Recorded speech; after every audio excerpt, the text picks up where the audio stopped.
Écloserie de Ziga. Nous sommes à une séance de reproduction artificielle du poisson-chat africain, communément appelé silure. Des mâles et femelles de silure sont identifiés. Ils sont isolés dans des bacs et nourris jusqu'à ce que les femelles possèdent des œufs. Celles-ci sont ensuite récupérées et reçoivent des injections d'hormones pour accélérer la maturation des œufs.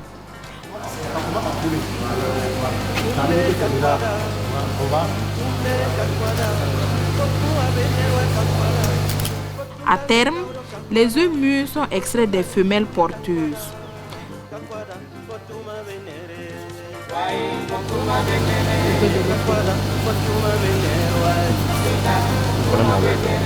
Puis, le contenu des gonades d'un mâle pris des bacs appelés les tances est mélangé aux œufs encore appelés ovocytes pour la fécondation.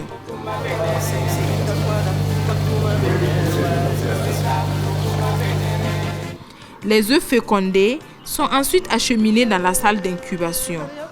Là, ils sont dispersés sur des claies.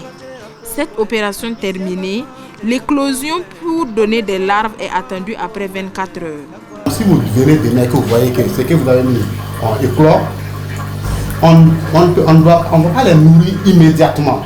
Parce que y a en fait le sac, ce qu'on appelle le sac du sémen.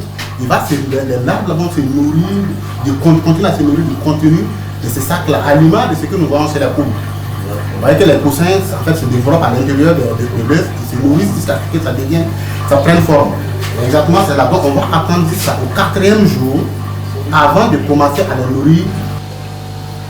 Les larves vont se transformer en alevins. Au bout d'1 mois, les alevins seront prêts à être utilisés pour empoisonner les plants d'eau.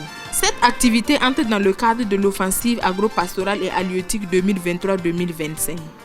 En effet, le ministère de l'Agriculture, des Ressources animales et halieutiques ambitionne produire cette année 50 000 tonnes de poissons sur les 100 000 attendus d'ici à 2025.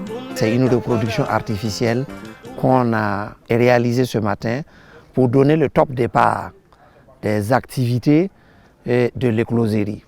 Et ces activités-là vont se poursuivre et permettre, en tout cas d'ici la fin du mois, déjà de rendre disponibles 200 000 alevins ici et qui pourront être disponibilisés auprès des acteurs et des producteurs.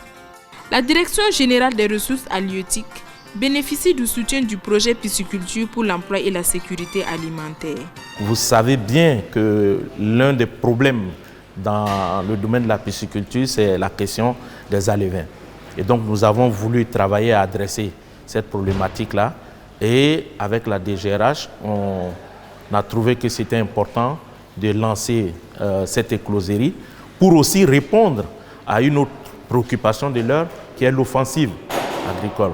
Donc nous sommes là ce matin pour véritablement lancer cette écloserie et ça s'inscrit dans une dynamique de lancement d'une dizaine d'écloseries que nous comptons faire dans les jours à venir. Pour l'intensification de la production du poisson, le ministère a opté pour la technique des cages flottantes.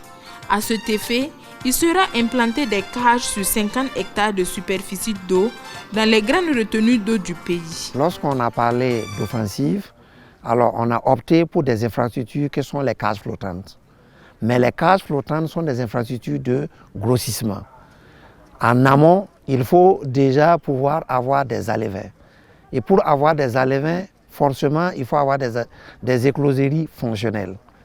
Et le rôle de PESA, c'est de nous accompagner à travers l'ensemble des différentes régions à rendre disponible et fonctionnel l'ensemble des écloseries qui vont nous permettre d'avoir le nombre d'alevins souhaités pour implémenter et mettre en œuvre en fait, l'offensive halieutique. L'écloserie de Ziga a une capacité de 1 200 000 alevins par an et peut produire tout type d'alevins.